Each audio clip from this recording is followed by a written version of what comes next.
Assalamualaikum warahmatullahi wabarakatuh.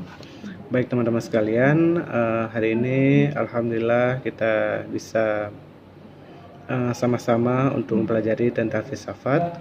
Di pertemuan kedua ini saya akan menjelaskan sedikit tentang sejarah filsafat, pengertian filsafat dan perkembangannya. Nah, filsafat ini berasal dari kata filosofia yang artinya philo itu adalah cinta, Sophia adalah kebijaksanaan. Nah, di sini kita bisa gabungkan dengan istilah cinta kebijaksanaan. Nah, dalam arti luas, filsafat itu adalah cara berpikir seseorang untuk mendapatkan kebijaksanaan dalam berpikir, di mana cara berpikir itu harus sistematis, harus kritis, harus radikal maupun mendalam, dan juga menyeluruh dan bebas. Nah, filsafat itu lahir pada tahun atau abad ke-6 Masehi di Yunani kuno. Nah, zaman Yunani kuno atau disebut dengan zaman klasik di zaman filsafat itu dikatakan dengan zaman filsafat alam, di mana filsafat itu muncul melalui filsuf pertama yaitu Thales, di mana dia berpikir tentang alam.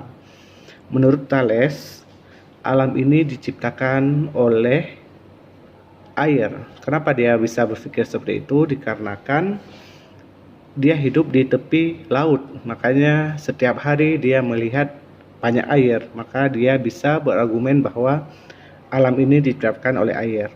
Kemudian ada juga filsuf yang bernama Archimedes. Dia mengatakan bahwa alam ini diciptakan oleh api, diciptakan bukan oleh dari api. Kenapa dia mengatakan bahwa diciptakan dari api? Dikarenakan dia hidup di dekat gunung berapi, di mana gunung itu sering meletus dan dia sering melihat banyak api, makanya dia bisa berargumen di situ. Nah, di sini kita bisa berpedoman bahwa filsafat itu sebenarnya adalah argumen-argumen yang dihasilkan dengan cara berpikir bebas, ya, kan bebas.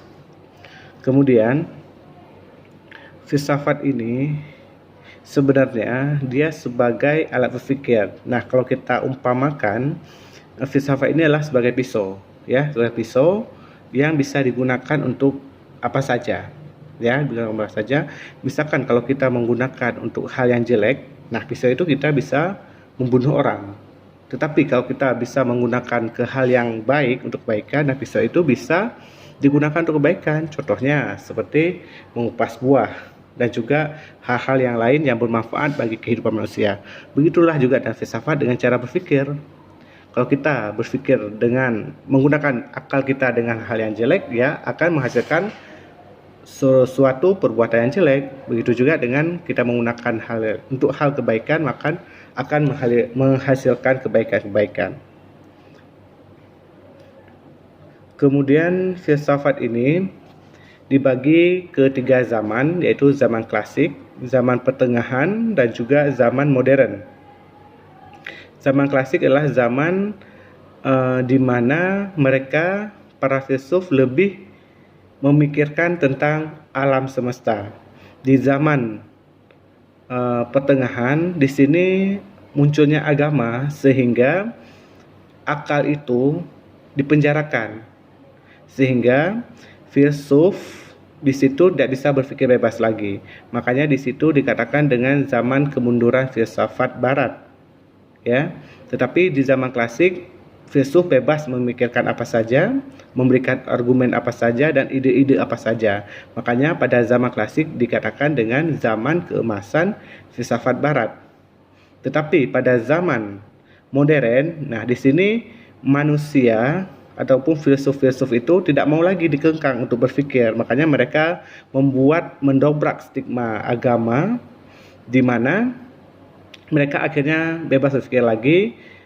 Makanya disebut dengan zaman kebebasan atau dikatakan dengan Renaissance. Dari zaman modern ini makanya lahirnya semua ilmu-ilmu baik tentang manusia dan ilmu eksak lainnya. Makanya di zaman klasik dikatakan dengan zaman filsafat alam. Kalau di zaman pertengahan dikatakan zaman filsafat ketuhanan, mereka cuma berpikir tentang Tuhan yang diajarkan oleh agama Kristen. Nah, di sini kenapa mereka nggak bisa berpikir tentang bebas? Karena mereka takut nanti agama Kristen itu akan diobok-obok oleh akal manusia, sehingga nanti bisa meragukan ketuhanan mereka. Makanya mereka itu mempercarakan akal. Sedangkan di zaman modern itu lebih dikatakan dengan zaman kemanusiaan, ya, humanisme. Mereka sudah bisa berpikir tentang mereka diri sendiri, bagaimana berinteraksi dengan masyarakat, bagaimana hidup bermasyarakat dan sebagainya. Itu di zaman modern yang akhirnya menciptakan ilmu-ilmu yang baru. Nah, di sini kita berbicara dengan filsuf Muslim. Itu di zaman apa munculnya? Itu munculnya di zaman pertengahan, di mana pada saat runtuhnya filsuf Barat, makanya filsuf Muslim itu bangkit karena Islam pun muncul pada zaman pertengahan. Nah, di situ filsuf Muslim mereka mulai berargumen, mulai berpikir yang tidak bertentangan dengan Al-Quran dan hadis.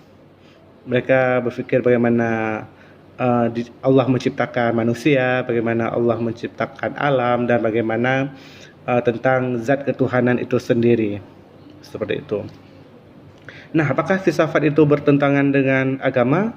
Tentu tidak. Maka seperti saya bilang tadi, tergantung orang berpikirnya sebagaimanapun manusia berpikir, tergantung mereka sendiri. Karena mereka membawa filsafat ini sebagai pisau itu untuk apa gitu. Misalkan kalau dia berpikir untuk zat-zatnya Allah, ciptaan oleh Allah, apapun yang Allah ciptakan, maka tentu akan menambah ketaatan mereka kepada Tuhan. Begitu juga kalau mereka berpikir hal-hal yang bisa meragukan mereka kepada zat-zatnya Allah dengan kekuasaannya Allah, tentu mereka akan mengalami kesesatan maupun kemurtadan bagi mereka sendiri terhadap agamanya.